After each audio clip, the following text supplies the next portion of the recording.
वर्चस्विनी काले साय को घूरते हुए कहती है, मतलब चटर्जी यहाँ पर यक्षिणी के लिए आया था? काला साया हंसते हुए कहता है, हा, हा, हा, कौन नहीं आया यहाँ मेहंदी पथार में? जो भी आते हैं सब यक्षिणी से मिलने ही तो आते हैं। तू बता, क्या यक्षिणी के बारे में सुनकर तेरे मन में इच्छा नहीं जागी थी उससे मिलने की? तेरा मन नहीं हो रहा था देवी की तरह सुंदर यक्षिणी को सिर्फ एक बार देखने का? वर्चस्विनी काले साये से अपनी नजरें चुराने लग जाती है। काला साया अपनी बात आगे जारी रखते हुए कहता है, नजरें क्या चुराती है?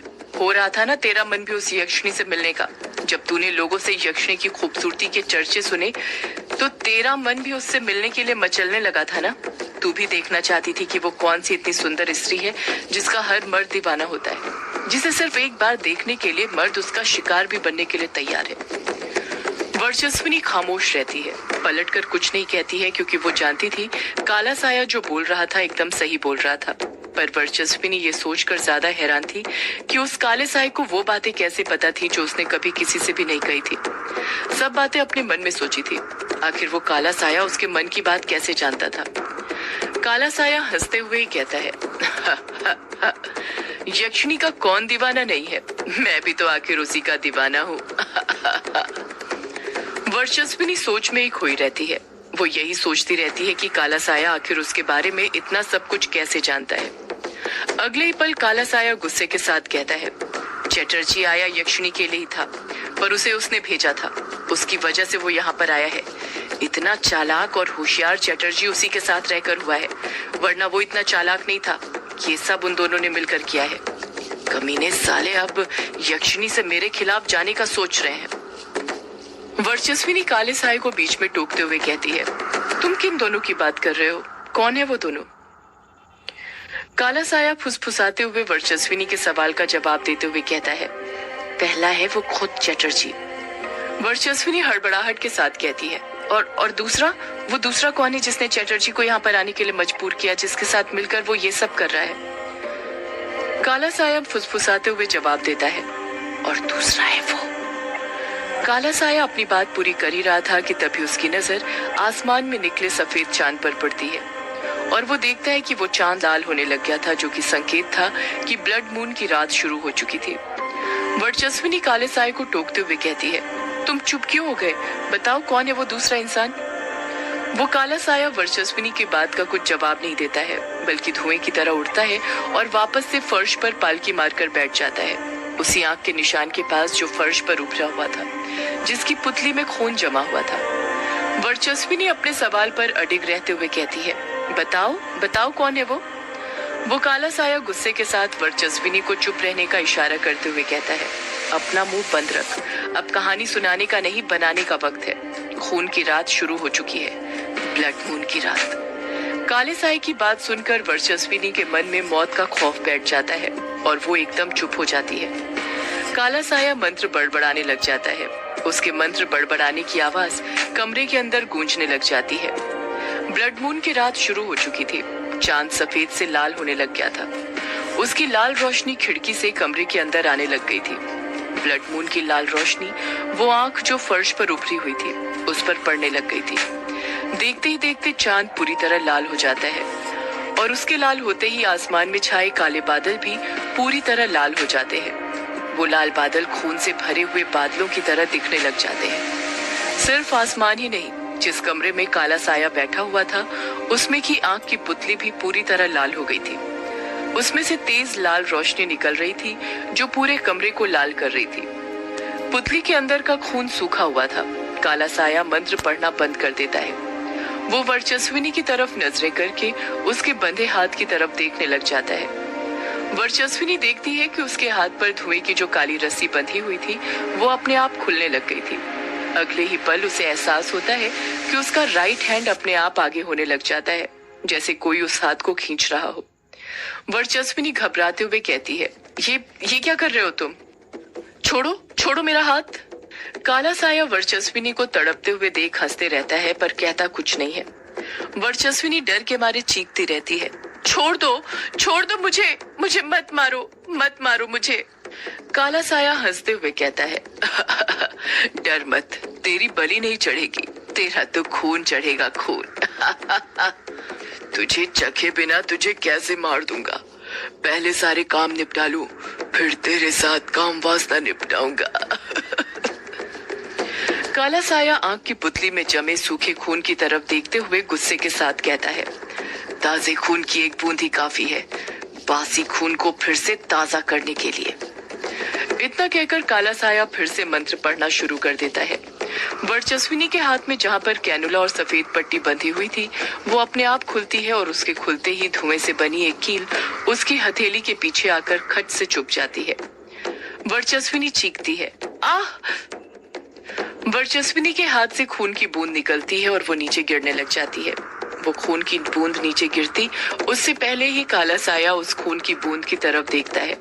उसी वक्त वो खून की बूंद हवा में लटक जाती है। काला साया जैसे अपनी नजरें ऊपर करते जा रहा था, खून की बूंद भी ऊपर हवा में उड़ते जा रही थी। ऐसा लग रहा था जैसे वो खून की बूंद काले साये के इशारों पर चल रही हो। खून की बूंद हवा में ही उड़ते हुए फर्श पर बनी आंख की पुतली के सूखे खून के अंदर गिर जाती है। जैसे ही वर्चस्विनी के खून की बूंद पुतली में पड़े सूखे खून पर गिरती है, बाहर आसमान में तेज बिजली चमकती है और उसी के साथ बारिश होने लग जाती है। खून की बारिश। जैसे जैसे खून की बारिश होते जा रही थी, पुतली के अंदर जो सूखा खून था वो वापस से ताजा होने लग गया था, जैसे अभी किसी इंसान के शरीर में से निकाला हो। खून को वापस से जाते हुए देखकर काला साया मन ही मन खुश होने लग जाता है। उसे देखकर ऐसा लग रहा था जैसे वो सालों से इसी चीज का इंतजार कर रहा था। वर्चस्विनी के कुछ समझ नहीं आ रहा था कि आखिर हो क्या रहा था। अगले ही पल वो ताबूत जो उस काले साये के पास रखा हुआ था, उसके अंदर से पीली रोशनी निकलने लग जाती है और उन चारों निशानों में से भी जो ताबूत के ऊपर बने हुए थे और वो पांचवा निशान जिसे मिटा दिया गया था, उसमें से भी हल्की हल्की पीली रोशनी निकलने लग गई थी। उसमें से वैसी ही पीली रोशनी निकल रही थी जैसा पीला रंग काले साये की आंखों में था। बाहर अभी भी खून की बारिश हुई जा रही थी। आंख की पुतली का सूखा खून पूरी तरह गीले खून में तब्दील हो गया था। वो खून पुतली के अंदर ही गोल गोल घूमे जा रहा था। उसे देखकर ऐसा लग रहा था जैसे उसके अंदर खून का बवंडर बन रहा हो। वर्चस्विनी की आंखों में खून का वो बवंडर घूमते हुए दिखाई देने लग गया था। जैसे जैसे खून की बारिश होती जा रही थी, पुतली में खून की मात्रा भी बढ़ती जा रही थी, जैसे बाहर खून की बारिश का खून पुतली में समा रहा हो। 10 मिनट में ही खून की बारिश बंद हो जाती है और बारिश के रुकते ही पुतली में जो खून गोल गोल घूम रहा था वो घूमना बंद कर देता है। पूरा खून एक जगह पर आकर रुक जाता है। काला साया अगले ही पल ताबूत को खोल देता है। उसमें से तेज पीली रोशनी निकलती है जिसे देखकर वर्चस्विनी की आंखें चौंधी आ जाती हैं। उसे कुछ दिखाई नहीं देता है। कुछ देर बाद जब पीली रोशनी कम होती है तो उसे ताबूत के अंदर अनुराग का मृत शरीर दिखाई देता है। अनुराग का बस चेहरा दिखाई दे रहा था, बाकी पूरा शरीर गीली रेत में दबा हुआ था। काला साया तेज आवाज में मंत्र पढ़ने लग जाता है। जैसे ही वो मंत्र पढ़ना शुरू करता, अनुराग का शरीर ताबूत में से बाहर आने लग जाता है। उसके बदन पर से गीली रेत हटने लग जाती है।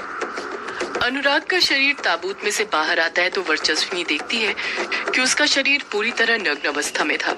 उसके बदन पर एक कपड़ा तक नहीं था, जिसे देखकर वर्चस्विनी अपनी नजरें नीचे करने लग जाती है।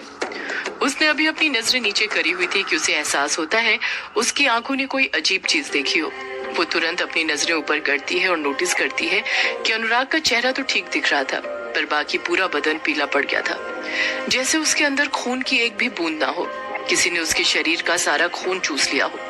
उसी वजह से उसका शरीर पीला पड़ गया था। अनुराग के घुटने पर अभी भी एक बड़ा सा घाव था जो पुराना था और सूख गया था। उसी घुटने के घाव की वजह से वो लंगड़ा कर चलता था, जिस कारण उसे बैसाखी का सहारा लेना पड़ता था। काला साया अभी भी मंत्र पढ़े जा रहा था और ग्रेवयार्ड कोठी का हर कमरा उसके मंत्रों के उच्चारण से गूंजने लग गया था।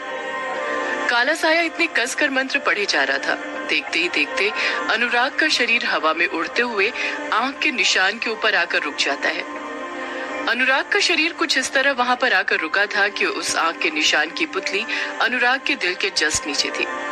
काला साया अभी भी मंत्र पढ़े जा रहा था। अगले ही पल पुतली में इकट्ठा खून धार का रूप लेकर हवा में ऊपर उठता है और अनुराग के दिल के अंदर घुसने लग जाता है। पुतली का खून अनुराग के दिल से होकर उसके पूरे शरीर में फैलने लग जाता है। जैसे जैसे अनुराग के शरीर में खून जाते जा रहा था, उसका बदन नॉर्मल होते जा रहा था। वो कम पीला दिखने लग गया था। देखते ही देखते पुतली का पूरा खून खाली हो जाता है। उसके अंदर खून की एक बूंद तक नहीं बचती है। सारा खून अनुराग के शरीर के अंदर चला गया था। उसका बदन फिर से चुस्त दिखने लग गया था। काला साया मंत्र पढ़ना बंद कर देता है। वो फर्श पर से उठता है और वहीं पर खड़ा हो जाता है। वो काला साया एकटक नजर से अनुराग के शरीर को देखने लग जाता है और उसे देखकर खुश होने लग जाता है। जैसे ही वो काला साया अनुराग के शरीर के पास जाता है, अनुराग का जो उल्टा हाथ था उसकी कलाई से पीली रोशनी निकलने लग जाती है। वर्चस्विनी की नजर जब उसके हाथ पर पड़ती है तो देखती है कि वो पीली रोशनी उसकी कलाई के अंदर से एक निश्चित दूरी पर 5 अलग अलग जगहों से निकल रही थी। जब वर्चस्विनी गौर से अनुराग की कलाई की तरफ देखती है तो नोटिस करती है कि उसके हाथों पर कुछ निशान बने हुए थे। वो वैसे ही निशान थे जैसे युग की कलाई पर बने थे। पहला निशान था पानी की बूंद का, दूसरा था आग का, तीसरा था बवंडर का और चौथा था इन्फिनिटी का। युग के हाथ पर भले ही 4 निशान थे, पर अनुराग की कलाई पर 5 निशान थे और वो 5वां निशान था आंख का, जिस निशान को वर्चस्विनी अच्छे से पहचानती थी। ये वैसा ही आंख का निशान था जैसा वर्चस्विनी तारा के हाथ पर बनाने की कोशिश करती थी जब वो काले साए के वश में थी। पर वो निशान बनाने से पहले ही यामिनी, युग और उसके दोस्तों ने मिलकर तारा को बचा लिया था। वर्चस्विनी अनुराग के हाथ पर बने आंख के निशान को देखते हुए मन ही मन सोचने लग जाती है, ये तो वही आंख का निशान है जो उस रात में तारा के हाथ पर बनाने वाली थी। और जब तारा ने मुझसे इस निशान के बारे में पूछा था तो मैंने उस रात तारा को इस निशान के बारे में भी बताया था कि ये निशान किस चीज का है। अब क्या बताया था मैंने उस रात तारा को इस निशान के बारे में? मुझे कुछ याद क्यों नहीं आ रहा, क्या बताया था? याद कर वर्चस्विनी, याद कर। वर्चस्विनी अपने दिमाग पर जोर देकर आंख के निशान के बारे में याद करने की कोशिश करने लग जाती है। वर्चस्विनी आंख के निशान के बारे में याद करने की कोशिश ही कर रही थी कि तभी उसे कुछ याद आता है और वो मन ही मन बड़बड़ाती है, इस निशान को तो भक्षानर की आंख कहते हैं। वही आंख जिससे उसकी दुनिया और ये दुनिया एक हो जाती है। यही वो आंख है जो उसकी काली दुनिया को इस दुनिया से जोड़े रखती है, जिससे वो सब पर नजर रखता है। ये सिर्फ एक आंख नहीं, रास्ता है उसकी काली दुनिया में जाने का। पर ये निशान अनुराग के हाथ पर कैसे आ गया? और ये जो अनुराग की कलाई पर बाकी के 4 निशान, ये तो वही निशान है जो मैंने युग की कलाई पर भी कई बार देखे हैं। इसका मतलब युग की कलाई पर ये 5वां निशान भी आने वाला है, जिसके बारे में वो अक्सर बातें किया करते थे। पर आखिर ये सब निशान अनुराग और युग की कलाई पर कर क्या रहे हैं? ये सब चक्कर क्या है? वर्चस्विनी कुछ और सोच समझ पाती, अपना और दिमाग लगा पाती उससे पहले ही काला साया, जो एक बलशाली आदमी के शरीर के आकार में था, वापस धुएं में बदलता है और अनुराग की कलाई पर जो 5 निशानों में से पीली रोशनी निकल रही थी, उन 5 निशानों के अंदर घुसने लग जाता है। वो काला साया धुएं के जरिए अनुराग के शरीर में जाने लग गया था। देखते ही देखते अनुराग के शरीर में जान आने लग जाती है। उसका पूरा बदन हवा में ही हिलने लग जाता है। वो अपने हाथ पैर जोरों से फड़फड़ाने लग गया था। जैसे ही आसपास का पूरा धुआं अनुराग के शरीर के अंदर चले जाता है, उन 5 निशानों में से पीली रोशनी निकलनी बंद हो जाती है। अनुराग के शरीर में हलचल भी बंद हो जाती है। कमरे के अंदर खामोशी छाई हुई थी कि तभी अगले ही पल अनुराग झट से अपनी आंखें खोल लेता है, जिसे देखकर वर्चस्विनी की रूह कांप जाती है। उसके सामने एक मुर्दा जिंदा हुआ था तो उसका डरना लाजमी था। अनुराग की आंख की पुतली पीली थी। वर्चस्विनी अनुराग को देखकर हकलाते हुए कहती है, लेखक बाबू। अनुराग डरावनी और भारी आवाज में कहता है, साया, काला साया, तेरी मौत का साया।